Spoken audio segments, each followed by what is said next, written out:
Welcome to the Noble Ape Podcast, Ape Reality. I'm Tom Barbalet, and today I'm going to talk about event structures and the implementing of event structures in the Noble Ape Simulation. If this sounds like something that's just going to be extraordinarily boring for you, and it is of little interest because you don't want to hear about kind of programming concepts as they map onto the Noble Ape Simulation, then I'd probably advise you to stop listening now. The kind of tech nerd caveat warning over, let me talk a little bit about the ideas that I've been having recently in terms of event structures.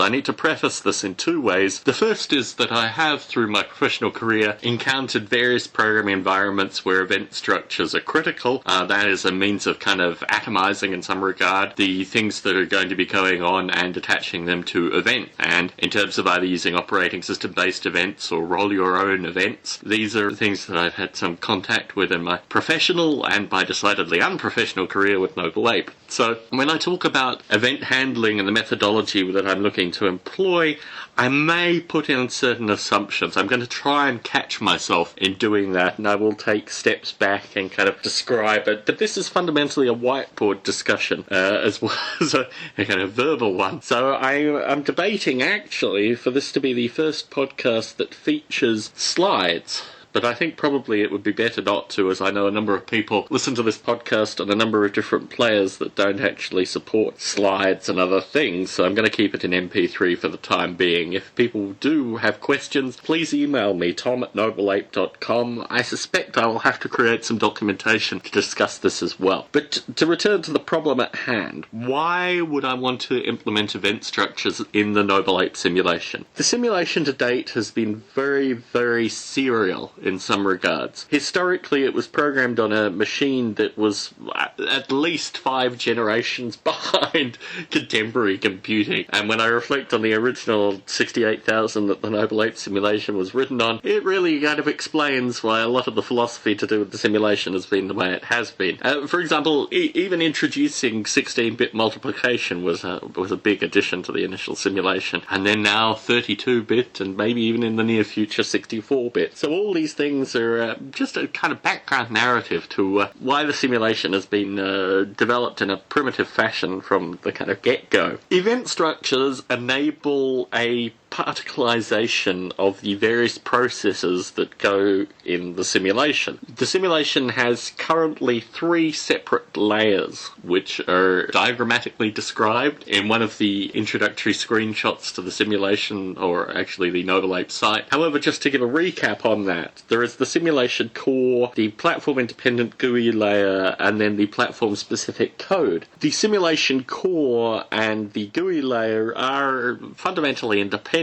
although to date the simulation has been done in a very time cycle oriented manner. Now, to give some background to what that means that basically a single time cycle of the simulation is run in the simulation core and then rendered in the GUI and then transmitted up to the platform specific code. So these 3 layers work in quite uniform time cycles which are kind of jarringly divided. So the simulation core runs, then the GUI renders, then the platform code puts it on the screen. This is relatively useful in a single process, a single thread structure where these things cannot be done independently by different processes. But the first break in this came when a couple of Apple engineers back in 2003 decided that because the cognitive simulation code was at the time the greatest use of processor, that it made logical sense to divide the cognitive simulation in 2 independent threads that could potentially be farmed out to 2 separate processors with a kind of main central thread. Probably about 6 months ago, I decided that the graphical rendering as well could be done independently of the simulation core, and thus stack the kind of graphical rendering in parallel to things that were going on in the simulation core. So, for example, weather. Actually, the weather's a bad example. The weather's kind of calculated at the end, but various things could be layered in such a way that certain processes on the simulation core versus the graphics rendering could be done in parallel, which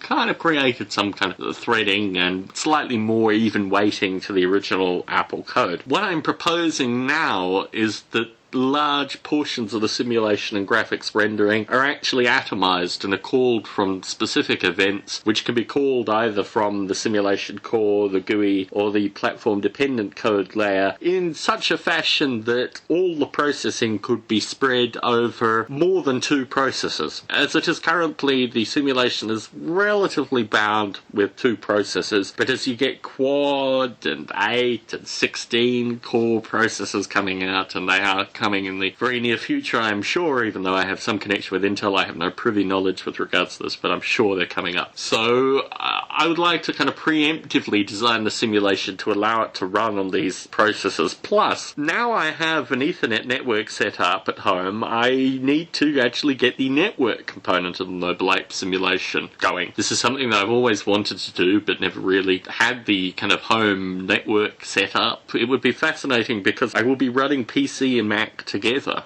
so the network code will need to be PC and Mac workable, interoperable from the very get-go. So these two things kind of go hand in hand. The first, particleizing the simulation into events, and secondly, working on ways to distribute the simulation over networks. Now, initially, this would seem to be a relatively complex problem, and what fascinates me is that I'm recording this in parallel to biota.org chat, although I'll be releasing biota.org chat spread out sporadically. But one of the points that came up with my biota.org chat with Gerald de Jong yesterday was the idea of what problems in one's own head, and I'm not talking here about mental problems, I'm just talking about being able to rationalize or explain internally in the brain, can map onto reality in software development. And the problem is that we have this kind of cloud with regards to complexity where we have this immediate aversion thinking this is too complicated, when in actual fact, if you atomize problems and if you reconstruct them and then look to optimize, this issue of complexity kind of dissolves as an irrational component. So what fascinates me with regards to moving the Noble Ape simulation into an event structure is just that this complexity in fact is then offloaded onto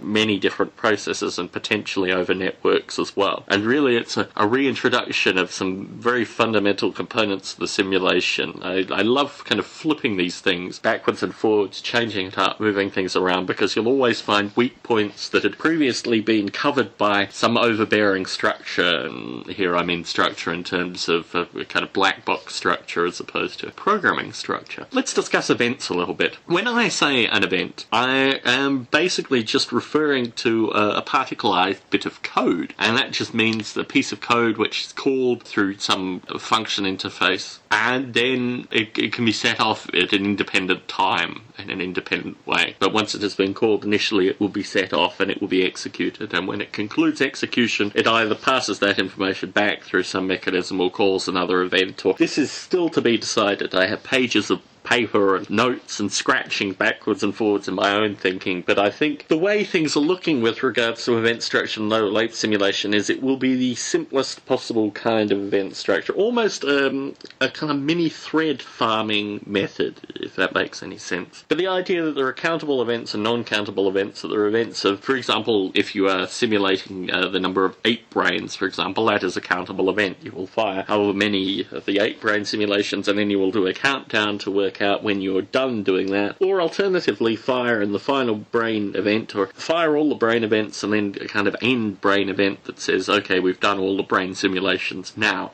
That's slightly problematic because you can have a brain simulation the second to last or last brain simulation which is still being calculated when the I'm done flag is fired. So my thinking is the countdown to end makes logical sense. So there are countable events and non-countable events as I see them currently. I'm thinking about priorities, because event priority may make some sense. As things are currently, I don't see that there is any particular need for event priorities if the conclusion of various things is actively tracked. If you look at, for example, the graphics component, the GUI, the platform independent graphics component, it would be foolhardy to start some kind of graphical rendering until the particular simulated entity that's being graphically rendered is concluded. And in the case of, for example, a map where you have all the apes on screen, you want a situation where all of them are on the finished doing what they're doing before you actually start the rendering. So the ability to switch events or have conditional components to events which cause other events to take priority over the previous events, these kind of things, I'm certainly very receptive to that, and I'm still thinking again on paper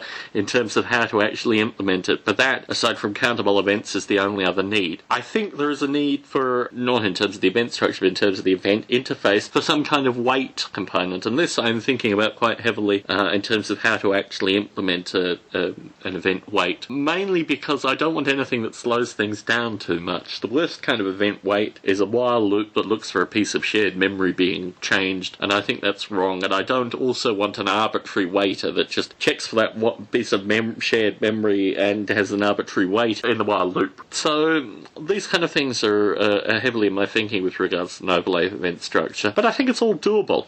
And I think what will come out of this, in some regard, is something that is very, very scalable. What fascinates me with regards to any event implementation is it's very easy to actually resolve it back to the original processor by just saying run this code when the event is called, specifically in the case where there is only a single thread, single processing chain. And whilst it isn't the most optimal way to do these kind of things, it at least protects it in terms of running on the most primitive kind of hardware versus the very latest, most contemporary hardware. So I have kind of kept that in mind. I'm always aware of kind of back scalability as well as forward scalability, and I think it'll be critical to maintain, at least probably in the next 4 or 5 years, some way of maintaining the simulation running on a single thread as opposed to requiring many, many threads. So anyway, that is my thinking with regards to event structures and Noble Ape Simulation. As I do more development, I will be sure to record more podcasts.